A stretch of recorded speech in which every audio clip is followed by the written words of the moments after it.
ते ही रौनक झट से उठ जाता है। ये आपने क्या किया पापा?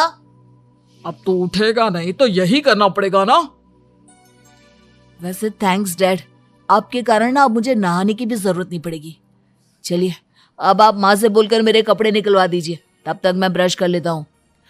वैसे कल ना आप एक काम और करना, नहलाने के साथ साथ मुझे ब्रश भी करवा देना। ये ब्रश करने में ना मुझे बहुत आलस आता है। रौनक की बातों से अरविंद का मुंह खुला का खुला रह जाता है। वो अपनी पत्नी कमला के पास जाता है और रौनक की हरकतों के बारे में बताता है, जिसे सुन उसकी पत्नी हंसने लगती है। तुम अपने बेटे को समझाने के बजाय हंस रही हो। रौनक बच्चा है, धीरे धीरे सुधर जाएगा। आप क्यों उसके पीछे पड़े रहते हो? अभी नहीं सुधरेगा तो कब सुधरेगा? 10वीं क्लास में है रौनक, वो अब कोई बच्चा नहीं रहा। अरविंद की इतना बोलते ही वहां रौनक भी आ जाता है। क्या डैड, मैंने आपको एक काम दिया था वो भी नहीं हुआ आपसे। अरे क्या हुआ बेटा? माँ, मैंने डैड से बोला था कि वो आपको बोलकर मेरे स्कूल की यूनिफॉर्म निकाल दे, लेकिन मेरे पीछे पड़ने के अलावा इनसे एक काम ढंग से नहीं होता। देख रही हो कमला, देख रही हो अपने लाडले को। अरे आप चुप रहिए जी। चलो बेटा, मैं तुम्हें कपड़े निकाल कर दे देती हूँ बस। ऐसे ही साल पर साल बीतते जाते हैं, लेकिन रौनक के रवैये में कोई बदलाव नहीं आता। वो पहले से भी ज्यादा आलसी और पूरी तरह अपने माता पिता पर निर्भर हो जाता है। 2 साल बाद पता नहीं कहाँ गायब रहता है पूरे दिन, अब तक तो आ जाना चाहिए था। अरे आप इतनी फिक्र क्यों कर रहे हैं उसकी? दोस्तों के साथ खेल रहा होगा, आ जाएगा अभी। ये कोई टाइम है खेलने का? 10 बजने वाले हैं, इतनी रात में कौन खेलता है? कमला कुछ कहती उससे पहले ही रौनक वहां आ जाता है। मम्मी जल्दी से खाना लगा दो, बहुत भूख लग रही है। तुम्हें तब तक खाना नहीं मिलेगा जब तक तुम बता नहीं देते कि इतनी रात गए कहां से आ रहे हो। ओ प्लीज डैड, अब आप इसी पे प्रद्युमन बनकर मेरे सर पर बंदूक लेकर मत बैठ जाना। अपनी फालतू की बकवास बंद कर और बता कहां से आ रहा है। माँ अब समझाइए ना डैड को। बता देना बेटा, इनको भी तसल्ली हो जाएगी। आप बोल रही हैं तो बता देता हूँ, मैं दोस्तों के साथ मूवी देखने गया था, इसलिए देर हो गई। तो इन सब चीजों में मेरे पैसे उड़ाता है। कभी 1 रुपया कमाने के बारे में सोचा है तूने? जब देखो हवा की तरह पैसे उड़ाता रहता है। माँ अब आप इन्हें चुप करा दीजिए, वरना ना मुझे गुस्सा आ जाएगा। अच्छा क्या कर लेगा? बता ना, क्या कर लेगा तू? वैसे बात तो ठीक ही है, मैं कर ही क्या सकता हूँ। पैसे तो फिर भी मैं आपसे ही मांगूंगा ना। चलिए अब ये सब बात छोड़िए और मम्मी मेरे लिए खाना लगा दीजिए। अभी लगा देती हूँ बेटा। मैं बता रहा हूँ कमला, एक दिन ये ऐसे ही बिगड़ जाएगा। ओफो, आप क्यों इतना पीछे पड़े रहते हो मेरे बच्चे के? बात की बाद में देखेंगे, अभी आप शांति से उसे खाना खाने देंगे। अगले दिन डैडी मुझे 10,000 रुपए चाहिए। हाँ? अब इतने पैसे क्यों चाहिए तुझे? डैड आप बिना सवाल किए कभी पैसे नहीं दे सकते क्या? जब तक तू बताएगा नहीं तुझे पैसे भी नहीं मिलेंगे। अरे अब आप अपने बेटे को पैसे भी नहीं दे सकते? नालायक, तेरी उम्र के लोग नौकरी करते हैं और एक तू है जो नौकरी करने का नाम ही नहीं लेता कभी। आप लोगों के होते हुए भला मैं नौकरी क्यों करूं? अरे हम कब तक पैसे देंगे तुझे? तुझे भी तो अपने पैरों पर खड़ा होना होगा ना। कौन सा उधार के पैरों पर खड़ा हूं? अपने ही तो पैरों पर खड़ा हूं मैं। इसी तरह रौनक दिन प्रतिदिन लापरवाह होता जाता है। उसकी लापरवाही को देखते हुए अरविंद और कमला अपने बेटे की शादी कराने का फैसला लेते हैं और 1 महीने के अंदर अंदर ही रौनक की शादी मेघा नाम की लड़की से करा देते हैं। शादी के कुछ दिन बाद, रौनक मुझे एक अच्छी सी साड़ी चाहिए, आप ला दोगे ना? हाँ क्यों नहीं।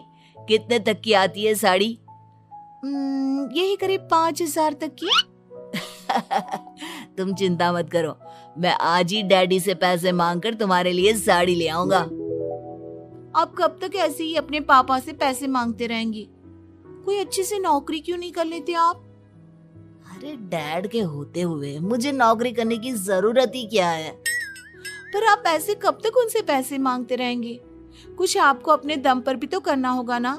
अब तुम भी बाकी लोगों की तरह मुझे ज्ञान देना शुरू मत कर देना। साड़ी चाहिए ना तुम्हें, मिल जाएगी बस। इतना कहकर रौनक अपने पिता से पैसे मांगने चला जाता है। डैडी, मुझे 5,000 रुपया चाहिए। अब 5,000 क्यों चाहिए तुझे? वो मेघा को साड़ी चाहिए थी। अरविंद आगे बिना कुछ कहे चुपचाप उसे पैसे निकाल कर दे देता है। कुछ दिन बाद तुम्हें नहीं लगता कमला, रौनक हम पर पहले से भी ज्यादा डिपेंड हो गया है? मुझे तो अब उसके भविष्य की चिंता होने लगी है। कल को हमें कुछ हो गया तो वो क्या करेगा? काश तुमने पहले ये सोच लिया होता तो आज हमारा बेटा इतना लापरवाह नहीं होता। तब मुझे कहाँ पता था कि मेरा लाड प्यार उसे इतना बिगाड़ देगा कि वो इस हद तक लापरवाह बन जाएगा। कोई बात नहीं, अभी भी देर नहीं हुई। मुझे पता है उसे कैसे सुधारा जा सकता है। कैसे?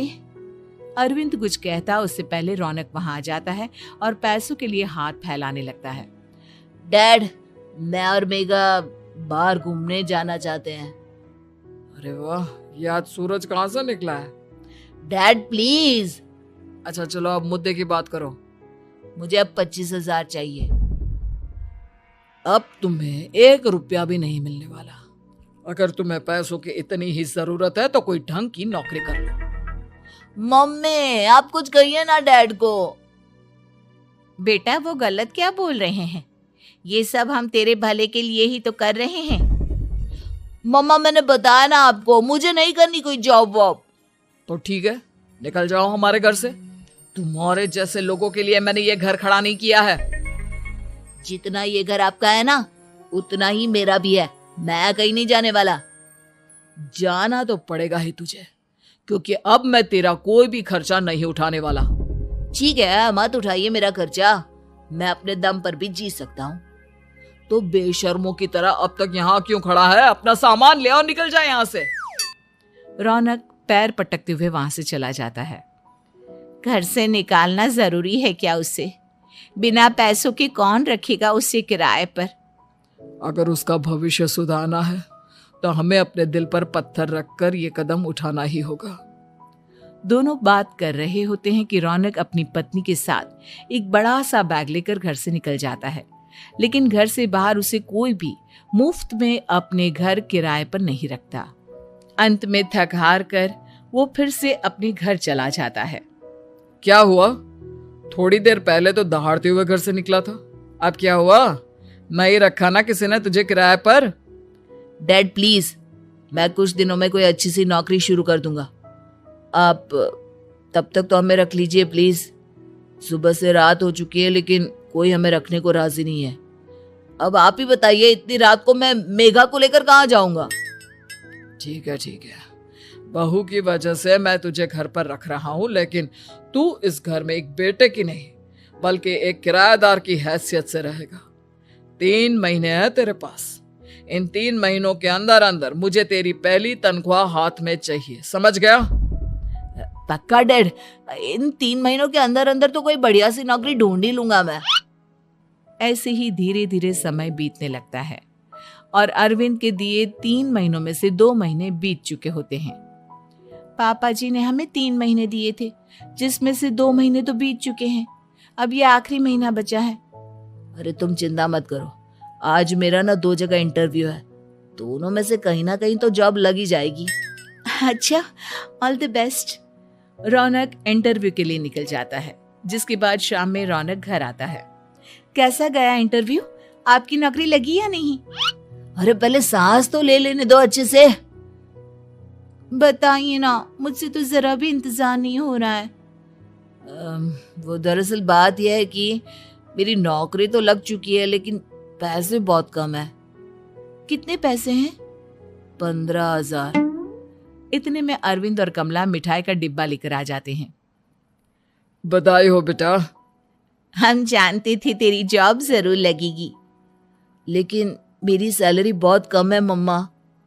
कम है तो क्या हुआ, धीरे धीरे बढ़ जाएगी। हाँ बेटा, हम तो बस चाहते थे कि तू अपने पैरों पर खड़ा हो जाए।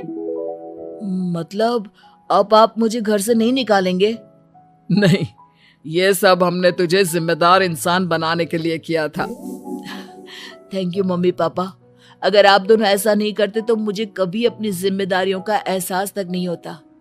आज आपने मुझे सिखा दिया कि इंसान का अपने पैरों पर खड़ा होना भी जरूरी होता है। इतना कहकर रौनक झट से अपने माता पिता के गले लग जाता है और अपनी कमाई की पहली तनख्वाह वो अपने माता पिता के हाथ में सौंपता है। इस तरह रौनक एक गैर जिम्मेदार व्यक्ति से एक जिम्मेदार व्यक्ति बन जाता है।